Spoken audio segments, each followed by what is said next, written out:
तो हेलो, एक बार फिर स्वागत है आपका यूनिक एस अकेडमी बाई गुलफाम अली राजी में। अच्छा, दीवाने अर्ज और आरिज़ ममालिक, दीवाने वरीद और वरीद ममालिक, इनमें क्या अंतर है? दीवाने अर्ज सैनिक विभाग का नाम था और इसका जो मुखिया था उसे कहते थे आरिज़ ममालिक। दीवाने वरीद जासूसी विभाग का मुखिया था और इसका जो मुखिया था, दीवाने वरीद जो था वो जासूसी विभाग के डिपार्टमेंट के मंत्रालय का नाम था और इसका जो मुखिया था उसको कहते थे आरिज़ ममालिक। तो भारत में बलबन के समय से प्रशासन में, सेना में, लगान व्यवस्था में रिफॉर्म शुरू हुए जो अपने पीक पर पहुँचे अकबर के समय में। अकबर के समय में शेरशाह और अकबर ने प्रशासन को, लगान व्यवस्था को, पुलिसिंग को, अर्थव्यवस्था को एक खास ढांचे में बदल दिया था। उनकी जो देन थी, उनके जो काम थे, वो कहीं ना कहीं आज भी नाम बदल करके हूबहू जारी है। तो भारत में मध्यकाल में रिफॉर्म्स की, प्रशासन, सेना, लगान वसूली, अर्थव्यवस्था, जो रिफॉर्म जो शुरू होते हैं वो मुस्लिमों के आने से शुरू होते हैं और मुस्लिमों में खास करके बलबन के समय में। अलाउद्दीन के समय में इनमें तेज़ी आई और ये अपने पीक पर पहुँचे किसके समय में? शेरशाह और अकबर के समय में। ठीक है, तो 10 से 12 मिनट के सेशन में इनमें जो खास बातें हैं उसकी हम लोग बात कर लेते हैं। ठीक है, तो बिना समय गंवाए शुरू करते हैं। ठीक है, आगे बढ़ने से पहले हल्की सी एक सांस ले ली जाए, सांस की कमी है। तो बलबन ने सबसे पहले क्या काम किया कि जो भी बूढ़े और अयोग्य सैनिक थे उनको पेंशन देकर के रिटायर कर दिया। बूढ़े जो अब लड़ नहीं सकते, अयोग किसी भी तरह की योग्यता हो, कोई अंग भंग हो गया हो या अन्य किसी वजह से जो लड़ने के लायक नहीं रहे, उन्हें रिटायर किया और रिटायर करने के साथ उनको सम्मान पेंशन दे दें। ठीक है साहब। बलबन ने मंगोलों के हमलों से बचने के लिए बलबन ने क्या किया था? उत्तरी पश्चिमी जो सीमा है उस पर बहुत ही मजबूत किले बनवाए थे। जगह जगह पर जो भी रास्ते थे, जिन रास्तों से हमला होता था, आजकल होते जैसे कोविड टाइम में देखा था ना, पुलिस ने सारे रास्तों पर बैरिकेडिंग कर दी थी। जो आम रास्ते थे वो तो थे, जो चोर रास्ते थे वहाँ पर भी बैरिकेडिंग कर दी थी, आना जाना बिल्कुल बंद हो गया। तो इसी तरह से बलबन ने क्या किया था? उत्तर पश्चिम से अक्सर मंगोलों के हमले होते थे, तो उसने उस सीमा पर जगह जगह जो भी खास रास्ते थे जहाँ से हमले होते थे वहाँ पर बहुत ही मजबूत किले बनाए और उन किलों में बहुत ही मजबूत फौज रखी थी। ठीक है साहब। सवाल आता है कि किसने मंगोलों के हमले से बचने के लिए सीमा पर किले बनाए? बलबन ने। किसने मंगोलों के हमले से बचने के लिए नई राजधानी बनाई? किसने बनाई? अलाउद्दीन खिलजी ने। सीरी, शाबाश, है ना। आगे चले। ओके। अच्छा, एक चीज़ और है, किस सुल्तान ने नहीं, वो जो आप सोच रहे हो वो नहीं, ठीक है ना। किस सुल्तान ने एक मंगोल हमलावर को रिश्वत दे करके वापस लौटाया? ऐसा कहा जाता है ना, मोहम्मद बिन तुगलक के बारे में कहा जाता। तारमाशीरीन ने हमला किया था, बहुत ही तगड़ा हमला था ये वही तारमाशीरीन ने बाद में जिसके साथ मिलकर के खुरासान और कराची विजय की योजना इसने बनाई थी। तो कुछ लोग कहते हैं कि उसको रिश्वत देकर के वापस लौटाया था। खैर जो भी है, ओके। तो अपने मुद्दे पर आते हैं, आगे चलें।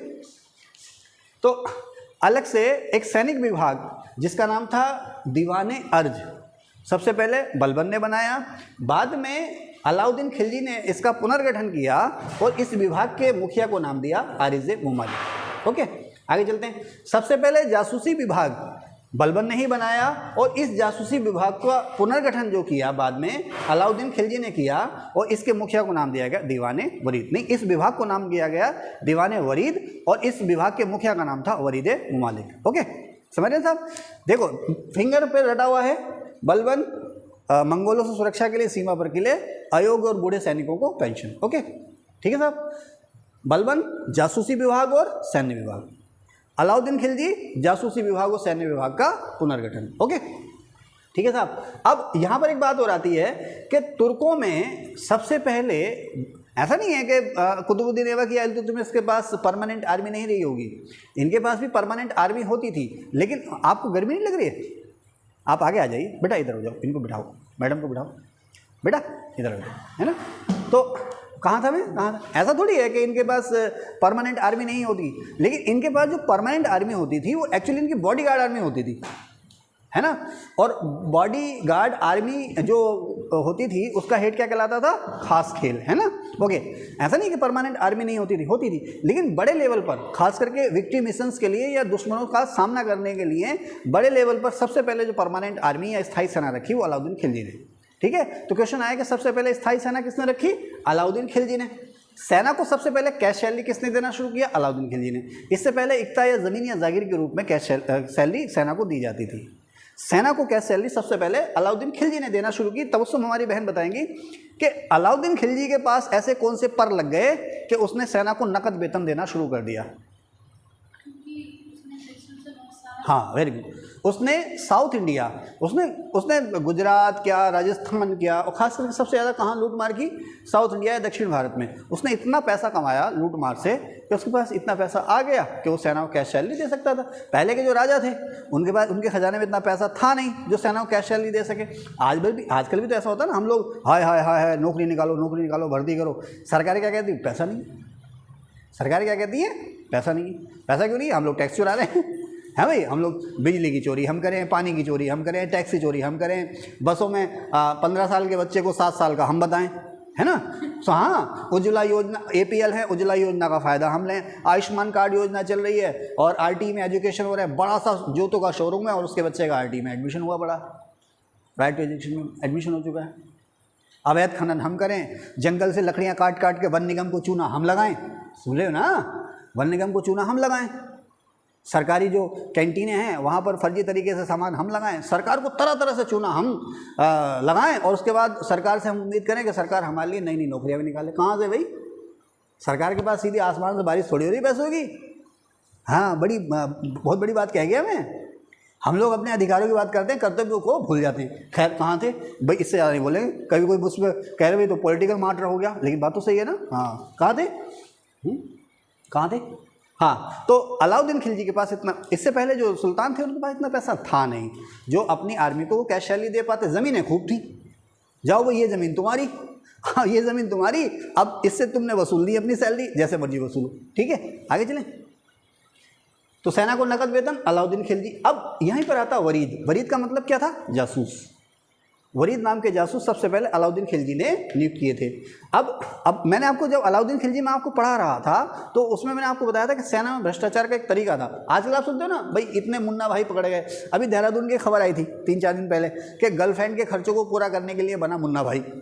जब अखबार वाला टाइटल ऐसे लगाता है ना, वो पूरी खबर पढ़नी पड़े समझ रहे ना। हाँ भाई, अजय भैया बच के रहना है ना, है ना, बच के तू रहना बाबा, बच के तू रहना। ओके, तो खैर वो मजाक की बात है। तो उसमें क्या था, उसको कोई किसी दूसरे की जगह एग्ज़ाम देने बैठ गया, उसको थोड़ी ज़्यादा नॉलेज होगी। अब मान लो जैसे कि कौन बुरा नहीं मानता आप में से? आप तो बुरा नहीं मानते ना, एक ही बार में मानोगे बुरा, AB बनोगे फिर ना, AB है ना, फिर AB बनेंगे ना, एक ही बार में बुरा मानोगे। तो जैसे अब कोई, आप सोचो ना, जैसे जिशान है, उसके बाद 2 ऑप्शन है, किसको अपनी जगह बिठाऊं? वो बिलाल को बिठाएगा कि फुरकान को बिठाएगा? बिलाल को बिठाएगा ना, है ना। उनसे और बेहतर ऑप्शन देखेगा तो इन दोनों में से किसी को बिठा देगा। उनसे और बेहतर ऑप्शन इधर और सबसे बेहतर ऑप्शन इधर हो जाएगा, है ना, है ना। यही तो होगा भाई। चलो, अब फुरकान पे जुआ थोड़ी खेलोगे तुम 20 लाख रुपए देके। तो खैर, तो उससे पूछा गया भाई तू क्यों फंसा इस चक्कर में, वो समझ गए ना। तो टाइटल जो था उसका तो वो सही था चले भाई। तो हाँ, तो मुन्ना भाई का मतलब क्या है?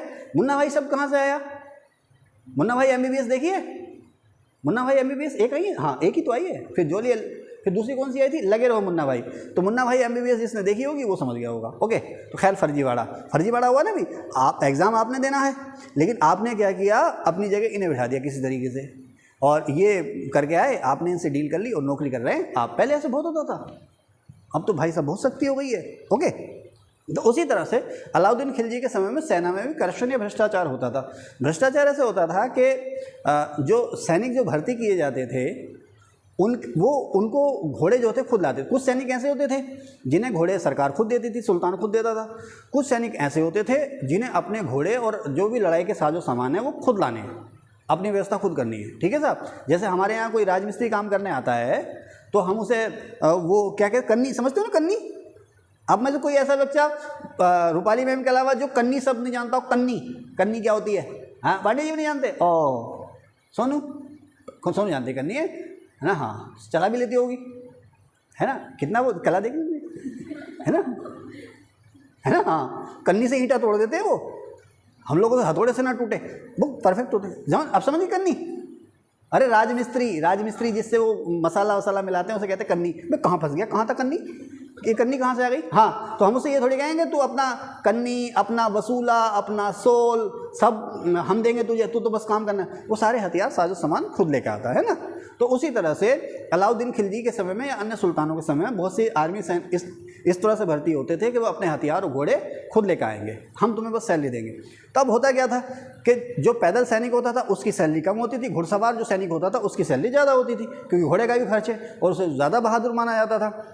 तो अब होता ये था कि अब मान लीजिए आप 5 लोग हैं, आप सेना में भर्ती होना चाह रहे हैं, तो सुबह आप गए एक घोड़ा लेकर के, वो अपना घोड़ा दिखाया और भर्ती हो गए, सैलरी तय कर ली।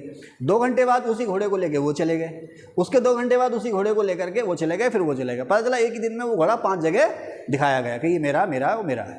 हो गया ना करप्शन हो गया ना 5 अलग लोगों ने। इसके अलावा और चीज़ भी होती थी, जैसे मान लीजिए आप इक्तादार हैं, कमांडर हैं, आपके नीचे 100 सैनिक हैं। कितने सैनिक आपके नीचे? 100 सैनिक हैं आपके नीचे एक्चुअल 100 सैनिक है, लेकिन राजा को आपने दिखाया 200 सैनिक। कितने सैनिक दिखाए? 2 सैनिक दिखाए कि भाई मेरे नीचे 200 सैनिक हैं। तो आप 100 सैनिकों का आपने जो है कि सैलरी ली और 100 सैनिकों की सैलरी आप खुद खा गए। तो करप्शन तो आदिकाल से है, अभी है। तो इस चीज़ को रोकने के लिए अलाउद्दीन खिलजी ने क्या किया कि घोड़ों को दागा जाएगा, है ना, घोड़ों पर एक विशेष निशान लगाया जाएगा जिससे ये बता दिया जाएगा कि भाई इस घोड़े को रजिस्टर्ड किया जा चुका, और सैनिकों का हुलिया रखा जाएगा जिससे ये जो कि फर्जीवाड़ा ना हो। जैसे कि मान लीजिए जैसे कि मैं हूँ, मेरी भर्ती होगी तो मेरा हुलिया होगा, तो यहाँ कोई निशान है ना, यहाँ कोई निशान है, माथे के बाल थोड़े से ज़्यादा उड़ गए हैं, ऐसे करके ना 5 फुट 6 इंच हाइट है, पेट निकला हुआ, ऐसे करके हुलिया रखा जाएगा ना।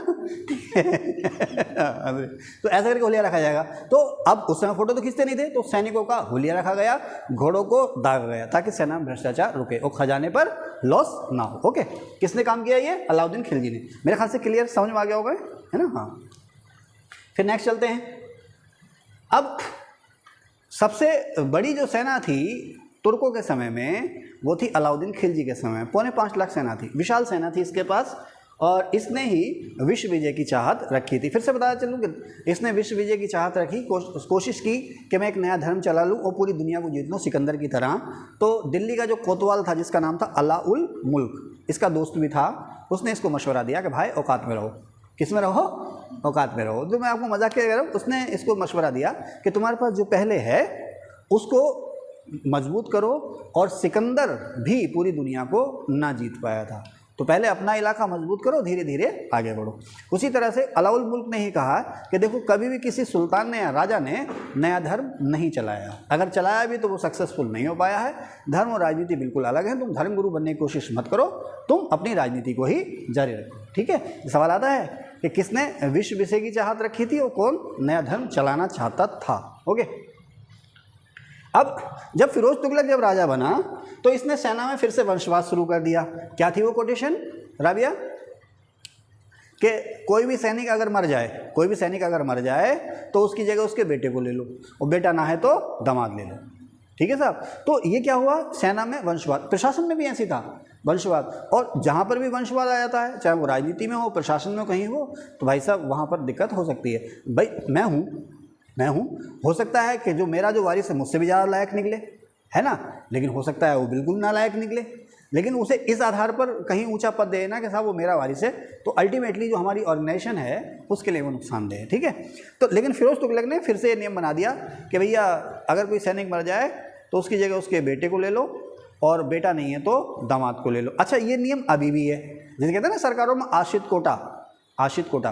तो जैसे मान लीजिए कोई भी व्यक्ति है, अगर उसकी नौकरी के दौरान उसकी डेथ हो जाती है तो सरकार उसके एक वारिस को, चाहे वो पत्नी हो या कोई बच्चा हो, नौकरी देती है।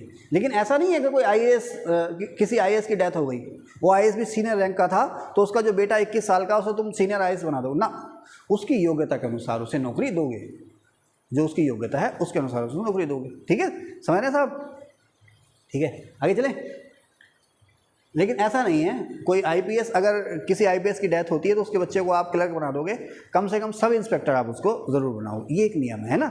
या कोई मान लीजिए टीचर की डेथ होती है तो आप उसको परिचारक बना दोगे, ऐसा नहीं है, उसको टीचर ही बनाओ। ओके, चलें आगे।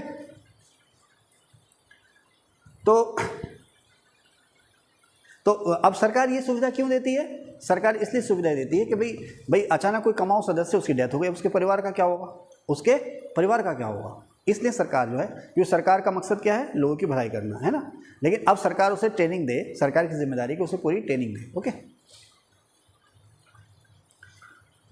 वंशवाद। अब भ्रष्टाचार को भी इसने बढ़ावा दिया। वो कहानी आप जानते ही हैं कि एक बार एक सैनिक ने इससे शिकायत करी कि साहब जो घोड़े को जो दागने वाला अधिकारी है वो मेरे घोड़े को पास करने के एवज में मुझसे सोने का एक सिक्का मांग रहा है। तो उसने बजाय पनिशमेंट देने के जो खजाने का इंचार्ज था उसको आदेश दिया कि भाई इसे एक सोने का सिक्का दे दो जिससे कि रिश्वत दे सके। इसका मतलब क्या है, इसके समय में, किसके समय में, फिरोज तुगलक के समय में भ्रष्टाचार बढ़ गया था। अगर हम लगान वसूली की बात करें, हालांकि इस पर बहुत सारे डिस्कशन हम कर चुके हैं, बहुत ज़्यादा नहीं, जो खास खास चीज़ें उसी की बात हम करेंगे कि जलालुद्दीन खिलजी के समय में तक तो भारत में जो भी परंपराएं थी लगान वसूली की वही चलती रही। इसके बाद अलाउद्दीन खिलजी ने ज़मीन को माप करके लगान वसूलना शुरू किया, जिसको क्या कहते थे, मसाहत।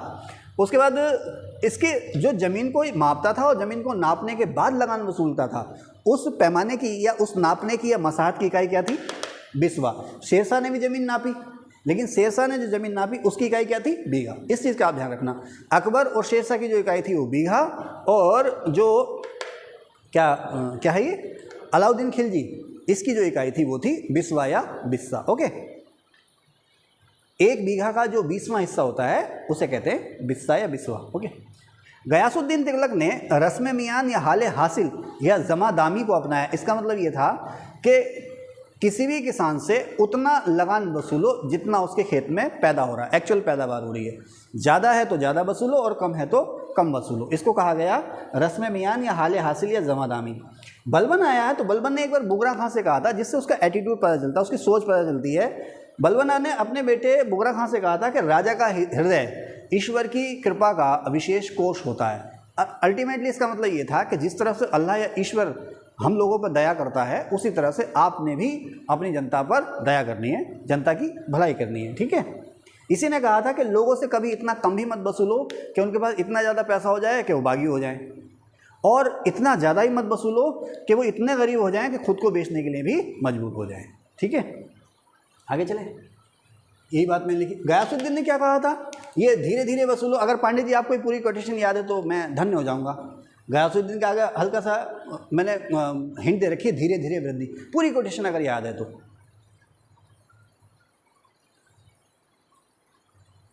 याद करो, थोड़ा रोक दो जब तक उनको याद आ रही है। तो खैर, गयासुद्दीन तुगलक की जो इसमें सोच थी, उसने कहा था कि लगान जो है अगर आपने बढ़ाना है तो धीरे धीरे करके बढ़ाओ और थोड़ा थोड़ा करके बढ़ाओ। धीरे धीरे का मतलब भाई ऐसा नहीं कि हर साल आप बढ़ाए जा रहे हैं, आज बढ़ा दिया तो 5-6 साल बाद बढ़ा दो, फिर उसके बाद 5-6 साल बाद बढ़ा दो। ओके, नंबर एक बात। और थोड़ा थोड़ा करके, थोड़ा थोड़ा करने का मतलब ये है कि भाई अगर आज आप 5% वसूल रहे हो तो फिर 6 या 7%, ऐसा नहीं है कि 5 के बाद सीधा 10, तो 10 से सीधा 20 कर दिया। उसने कहा कि लगान जो है वो धीरे धीरे करके और थोड़ा थोड़ा करके बढ़ना चाहिए। अकस्मात वृद्धि, अचानक और ज़ोरदार वृद्धि का बोझ जो है वो किसानों की कमर तोड़ देगा। ठीक है, समझ गए, इधर ध्यान रखो हैं। ठीक है भाई, अब यहीं पे जल्दी से मैं इसको निपटाता चलूँ कि उश्र वो टैक्स, उश्र और खराज जो हैं ये लगान का ही रूप थे, किसानों से वसूले जाते थे। उश्र जो है केवल उश्र उस लगान का नाम है जो मुस्लिम किसान से वसूला जाता था, और खराज उस लगान का नाम है जो मुस्लिमों के अलावा अन्य धर्मों के जो किसान थे उनसे वसूला जाता था। अब इसमें अंतर क्यों किया गया है? इसमें अंतर इसलिए किया गया है कि उश्र की जो दर थी वो कम थी और खराज की दर ज़्यादा थी। यानी कि हिंदुओं से लगान कम वसूला जाता था, हिंदुओं से लगान ज़्यादा वसूला जाता था और मुस्लिमों से लगान कम वसूला जाता था। सुन रहे हैं आप? उश्र मुस्लिमों से वसूला जाने वाला लगान जिसकी दर कम थी, और खराज गैर मुस्लिमों से वसूला जाने वाला लगान जिसकी दर ज़्यादा थी। अब इसमें अच्छा यही काम औरंगजेब ने भी किया था। बाद में औरंगजेब ने जो व्यापार कर था वो मुसलमानों से हिंदुओं की तुलना में आधा वसूला था। ध्यान सुनना मेरी बात। औरंगजेब ने जो व्यापार कर था मुसलमानों से हिंदुओं की तुलना में आधा वसूला था। अब इन दो उदाहरणों को लेकर के इतिहासकारों का एक वर्ग है वो कहता है कि साहब ये जो एम्पायर था ये कट्टर था और ये पक्षपात करता था, हिंदुओं से ज़्यादा वसूली हो रही है और मुसलमानों से कम वसूली हो रही है। लेकिन इतिहासकारों का जो दूसरा वर्ग है वो ये कहता है कि नहीं साहब, मुस्लिम जो था वो आश्रित वर्ग बन चुका था, भाई मुस्लिम आए थे मुट्ठी भर राजा के साथ, और इनमें आपस में होड़ रहती थी ज़्यादा से ज़्यादा जगीरें पाने की, ज़्यादा से ज़्यादा इनाम वक्त मिल इनाम पाने की, ज़्यादा से ज़्यादा जगीरें पाने की। यानी कि हम कुछ करें ना और ज़्यादा से ज़्यादा हमें राजा बख्शता रहे, दूसरों को लूटे और हमें दे। राजाओं की सोच ये थी कि इनको भी कमाने की आदत पड़े, खेती बाड़ी करें, ये व्यापार करें, जिससे कि खजाने पर, इन्हें ऐड देने के नाम पर खजाने पर बोझ कम पड़े। तो अगर हम इनसे लगान कम वसूलते हैं या व्यापार टैक्स इनसे हम कम लेते हैं तो हो सकता है या होगा कि ये भी खेतीबाड़ी और कारोबार की तरफ को आगे बढ़ेंगे, लेकिन ऐसा हो नहीं पाया। ठीक है, तो चले आगे। ज़कात आपको पता ही है, चैरिटी, ज़कात माने चैरिटी यानी कि दान पुण्य। तो ज़कात जो था ऐसा टैक्स था जो केवल मुस्लिमों से लिया जाता था। अच्छा, ये कंपलसरी नहीं था। जजिया, जैसे जजिया ऐसा टैक्स था जो केवल गैर मुस्लिमों से लिया जाता था, और जजिया को देना ज़रूरी था, जजिया को देना ज़रूरी था। ठीक है साहब, लेकिन ज़कात जो था, ज़कात भी धार्मिक कर है। अब देखो, जजिया भी धार्मिक कर है और ज़कात भी धार्मिक कर है। जजिया आप ज़बरदस्ती वसूल रहे हैं और केवल हिंदुओं से वसूल रहे हैं, यानी कि गैर मुस्लिमों से वसूल रहे हैं। लेकिन अच्छा, ज़कात जो है वो भी धार्मिक कर है, लेकिन वो भले ही धार्मिक कर है, वो आप मुस्लिमों से वसूल रहे हैं, लेकिन उसको वसूलने में आप उसको कंपलसरी नहीं कर रहे हैं। तो ये अंतर हो गया साहब। यहाँ पर जरूर क्या आती है, बू आती है किसकी, धार्मिक कट्टरता की, कि जजिया हिंदुओं पर रखा गया, सभी हिंदुओं पर, गैर मुस्लिम पर रखा गया और सख्ती से वसूला गया। ज़कात हालांकि केवल मुस्लिमों से वसूला जा रहा है, लेकिन उसको वसूलने में सख्ती नहीं की जा रही है। ये एक प्रकार का इनकम टैक्स था जो मुस्लिमों की इनकम का 2.5% दिया था, सालाना इनकम का 2.5%, यानी कि आप 100 रुपये कमा रहे हैं तो उसका 2.5% आपने ज़कात टैक्स के रूप में देना है, कंपलसरी नहीं है। अच्छा, एक चीज़ और है कि जो पैसा आता था ये सुल्तान अपने खर्चों में इसका इस्तेमाल नहीं करता था, ये केवल मुस्लिमों की भलाई के लिए या मुस्लिमों के वेलफेयर के लिए खर्च होता था। ठीक है साहब, ओके, आगे चले। खुम्स, लूट के माल में सुल्तान का हिस्सा। भाई सुल्तान ने हमला किया, दूसरे इलाकों को जीत लिया, जीतने के बाद सुल्तान ने कहा अपनी फ़ौज को चलो भाई लूटो। बहुत सारे जो फौजी होते थे वो सुल्तानों की सेना में इसीलिए भर्ती होते थे। आपने देखा होगा ना, अक्सर होता है, जैसे मान लीजिए जैसे पाकिस्तान की बात करो, अभी आपने पाकिस्तान में देखा होगा कि जब इमरान खान को जेल हो गई, तो इमरान खान की पार्टी के बहुत सारे लोग जो थे विपक्षी पार्टियों में शामिल हो गए। कोई मुस्लिम लीग नवाज गुट में शामिल हो गया, तो कोई पीपीपी है ना, पाकिस्तान पीपुल्स पार्टी, कोई इसमें शामिल हो गया था ना इमरान खान की पार्टी के। इलेक्शन आने से पहले इमरान खान की पार्टी में भगदड़ मच गई, समझ रहे हो ना मेरी बात। इमरान खान की पार्टी में इलेक्शन आने से पहले भगदड़ मच गई, क्योंकि सभी को दिख रहा था कि सेना ने इमरान खान की पार्टी का साथ छोड़ दिया है। अब जो सरकार बनेगी वो मुस्लिम लीग को पीपीपी बनेगी।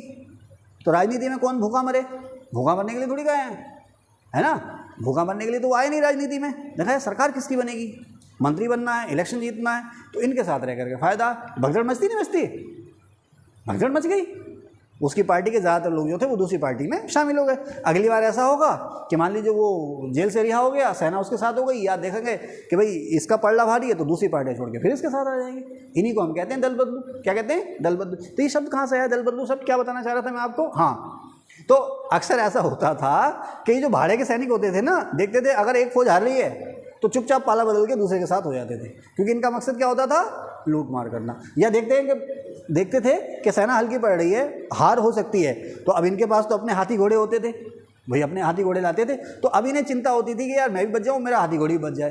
तो जैसे ही देखते कि मामला थोड़ा हल्का है, भाग लेते थे।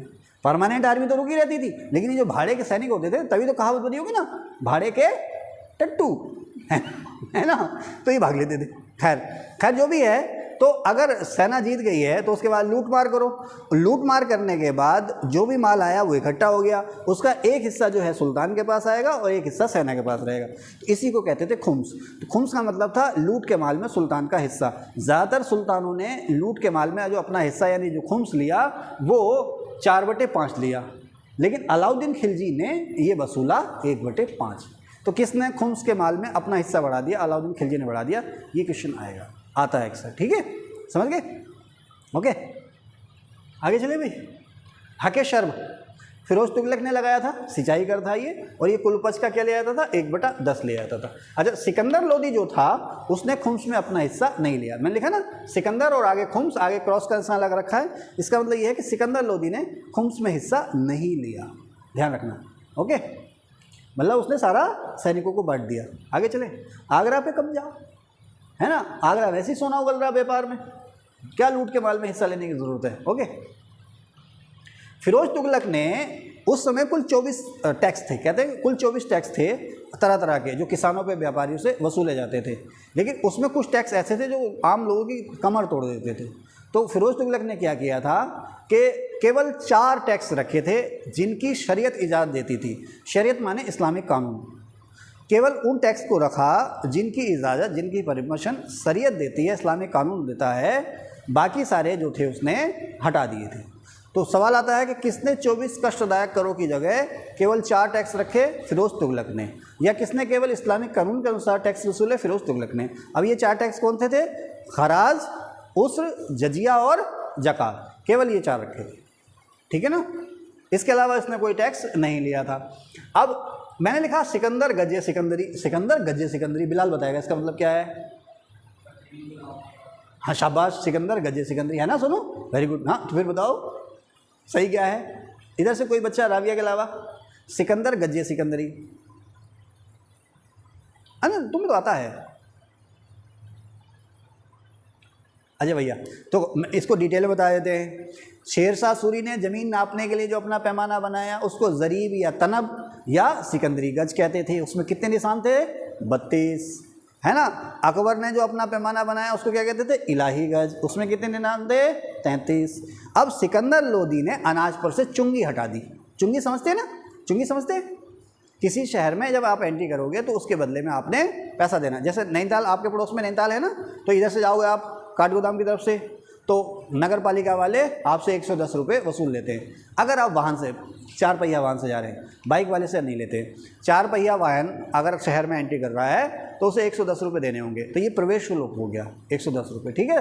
तो इसने अनाज पर से चुंगी हटा दी थी। मान लीजिए आसपास से व्यापारी अनाज लेकर के आ रहा है शहर में, तो अब शहर में आया, सरकार ने उस पर चुंगी भी ले ली, तो अब वो व्यापारी उसको कहाँ से वसूलेगा? भाई वो अनाज के दाम बढ़ा देगा, और इसका असर किस पे पड़ेगा? आम गरीब आदमी पे पड़ेगा, है ना। तो उसने अनाज पर से चुंगी हटा दी थी। किसने? सिकंदर लोदी ने। तो सिकंदर लोदी ने जब अनाज पर से चुंगी हटा दी तो इसको कहा गया था गजे सिकंदरी। क्या कहा गया था? गजे सिकंदरी।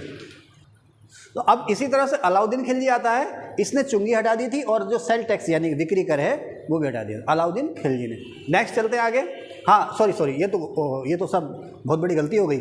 अलाउद्दीन खिलजी ने चुंगी और बिक्री कर के अलावा सभी टैक्स खत्म कर दिए थे। अलाउद्दीन खिलजी ने सेल टैक्स वसूला और चुंगी वसूली, इसके अलावा बाकी सारे टैक्स इसने ख़त्म कर दिए थे व्यापार पर, ना कि लगान के मामले में, ठीक है। आगे चलें। अच्छा, खुद मुकद्दम चौधरी क्या होते थे? लगान वसूली एजेंट, है ना, जो कि सरकारी अधिकारी नहीं थे, अपना कमीशन लेते थे। अब ये जो खुद मुकद्दम और चौधरी हैं, इनके जो प्रिविलेज या विशेषाधिकार है किसने ख़त्म किए? अलाउद्दीन खिलजी ने, है ना। इनको फिर से किसने लौटा दिया? मुबारक खिलजी ने।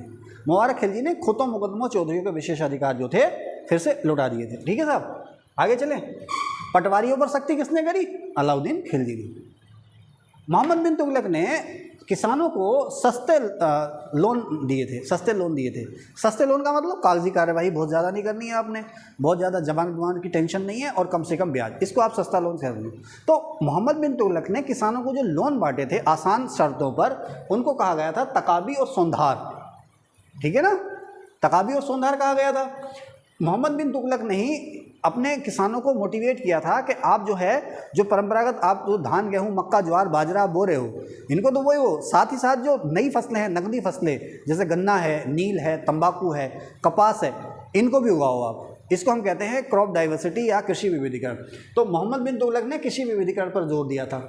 नेक्स्ट, फिरोज तुगलक ने ये जो तकाबी और सौंधार हैं, किसानों ने कर्ज ले तो लिया लेकिन लेके खा गए, फिरोज तुगलक ने ये सारे तकाबी माफ़ कर दिए थे, ठीक है। और फिरोज तुगलक ने सारे के सारे जो तकाबी थे, तकाबी और सौंधार माफ़ कर दिए थे।